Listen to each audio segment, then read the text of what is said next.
Then moving on to CSIS, which is the Criminal Front Organization. Essentially, it's just a front organization for the CIA, in my opinion.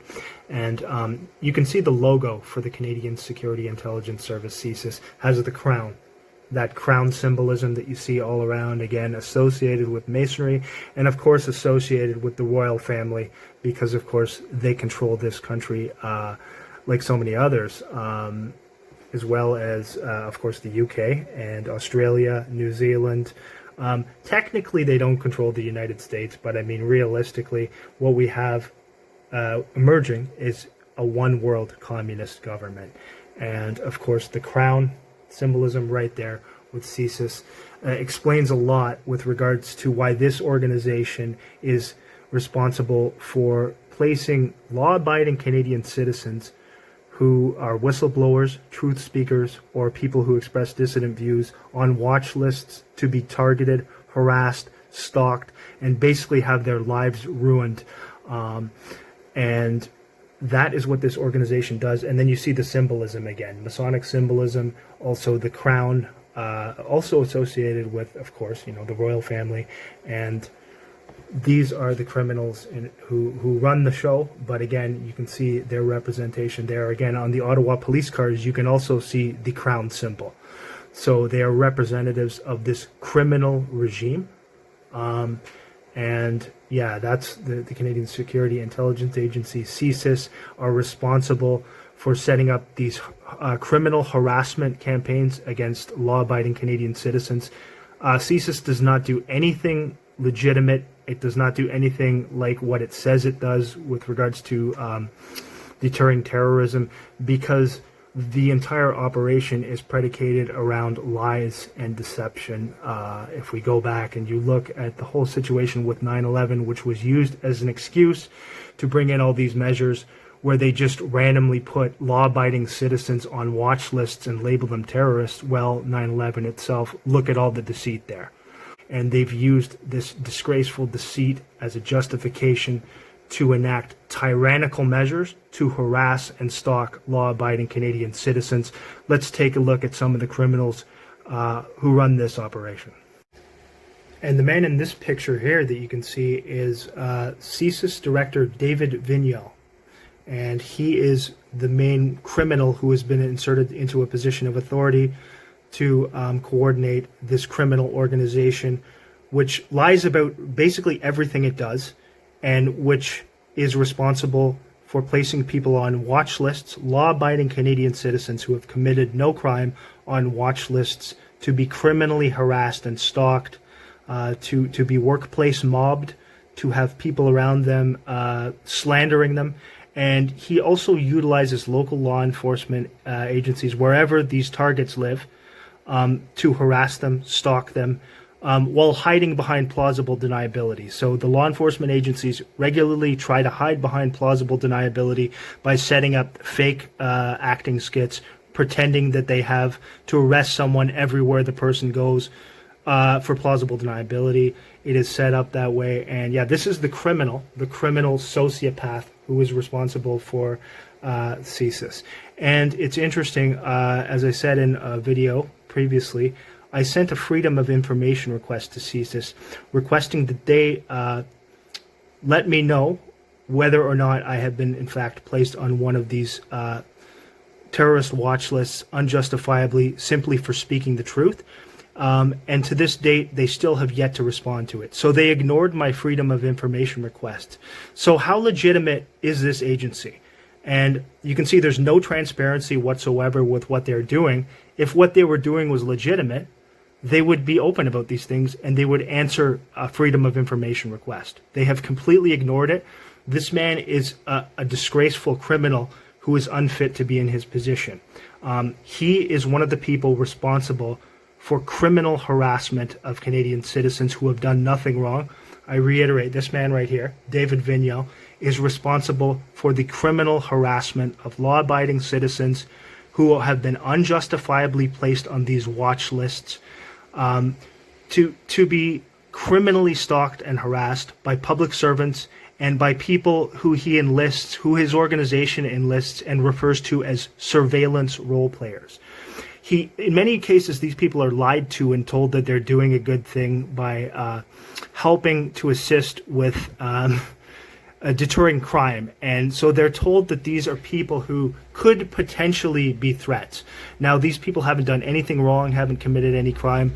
So they send corrupt members of law enforcement in to lie to these people, and to the same way they do it in the areas where the targets live. They go door to door, lie to these people, present them with doctored evidence, false evidence, and then because if they had any real evidence, they would actually be able to have law enforcement do a legitimate investigation. These harassment campaigns are not legitimate investigations, because if you were doing a legitimate investigation, it would be covert.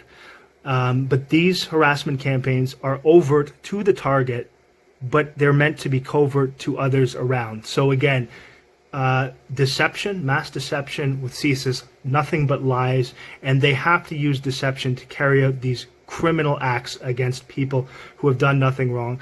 This man is fully involved in this. His name is David Vigneault. Again, they ignored my Freedom of Information request, which shows that they have no transparency and that they are trying to hide and keep quiet these criminal activities that their organization is involved in. Okay. He says here, we live in a time of intense global uncertainty where our national security is under constant threat, and that threat emanates from multiple vectors. The Russian Federation's unjustified and illegal invasion of Ukraine continues, and foreign interference has intensified.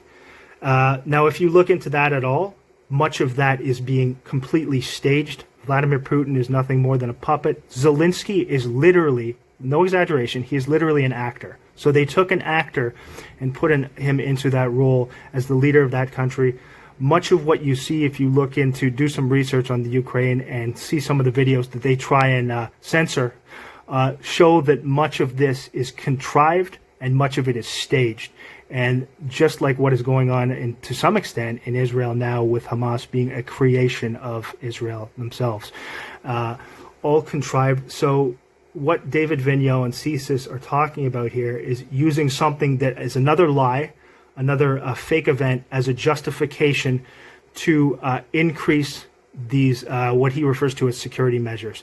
And it just shows how they're using these fake events as an excuse to inflict tyranny on the population. Okay, so you can see how this organization is a criminal organization that uses lies, absolute lies, as a justification to enact these tyrannical measures upon the population. And specifically, this man is, how many people is this man responsible for their deaths? Particularly people who have been placed on watch lists to be targeted. How many people have been driven to suicide because of this criminal and these harassment campaigns, which he and the 6 sociopaths in law enforcement in this country have engaged in? You got to think about that. These people have blood on their hands.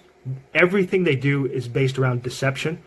They are absolute criminals, and they should not only should they not be in their positions, they should do time in prison. But of course, with how corrupt our law enforcement agencies are, I wouldn't expect that to happen anytime soon, unfortunately. We're moving along here. Let's just take a look at this here. So you can see this where it says, CSIS believes Canada to be permissive target for China's interference. So that's another fake lie, another psyop that they're pushing, is that China is somehow interfering in Canada. The reality is that China is fully controlled, just like this country is. They are part of this whole one world dictatorship. They receive instructions. If you look into how Chairman Mao came into power, that was not organic. He was funded and put into place by the people who hold the purse strings, and of course the people involved in some of this symbolism right here.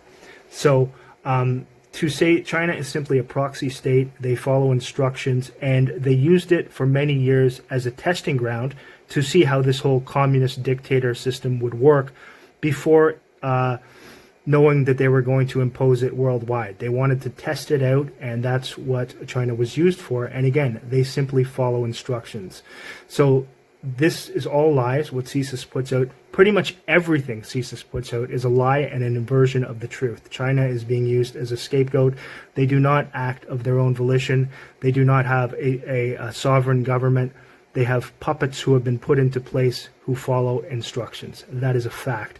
And this is just more lying that CSIS uses to justify taking away more freedoms, and as a justification to put more people on watch lists to be harassed and criminally stalked despite being law-abiding citizens.